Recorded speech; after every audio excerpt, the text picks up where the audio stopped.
One thing that has come as a bit of a byproduct of some of the success that Team GB athletes have had, both in the Olympic and Paralympic teams, is reality TV. So Mo Farah was an I'm a Celebrity before Christmas. Johnny Peacock was in Strictly Come Dancing. Would you say yes to I'm a Celebrity or Strictly off the back of Tokyo? Potentially.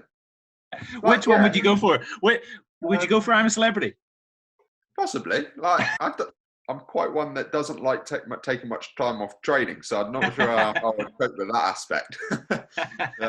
Are you good friends with any of the other triathletes, or when you're not racing, do you all keep yourselves quite separate? I think triathlon is really a great sport for meeting friends. So every weekend there's a different race or another race, and you're meeting all the athletes again. And so, yeah, I really enjoy that lifestyle. I'd be really interested if you could just take me back to your childhood and tell me a little bit about what it was like growing up as a child with a physical disability. Was that difficult at times for you? When I was really young, you know, I wasn't fazed by it at all. I used to have great fun with my prosthetic arms. And then it was my teenage years when I started to notice that I was different. You know, you get quite negative comments from people. But the thing that really changed it for me was actually getting involved in Paralympic sport. You mentioned the idea of bunking towards the end of that bike race and how you had to walk.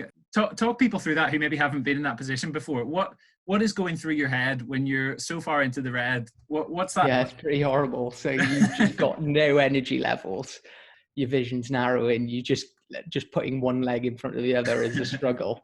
I remember just trying to find, like, hoping that there was an aid station going to be so I could just get some sugar on board, get some Coke or something like that. And it wasn't to be. So yeah, it was a very painful experience and not one I'd like to repeat again.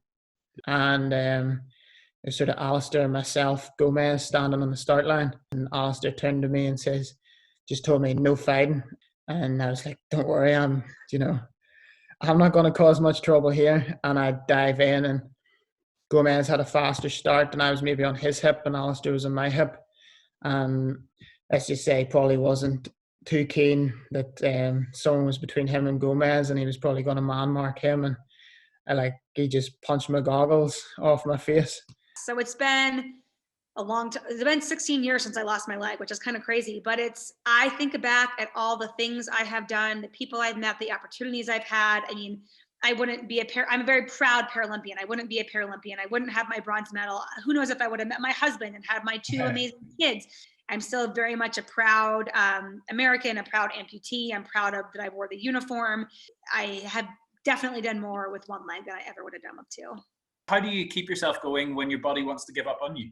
Yeah, I think it's focusing on the task, and it's not letting yourself get too far ahead. When you're able to focus on like the now moment and what you can do right then to be your best self, and breaking it into small little pieces is the best. And yeah, it's just kind of this trying to get into this super focused, calm, flowy mode that you're in when you're racing. If you could give one bit of advice to an amateur triathlete, somebody who's not competing at elite level, but just goes out at the weekend and does their thing, what bit of advice would you give them?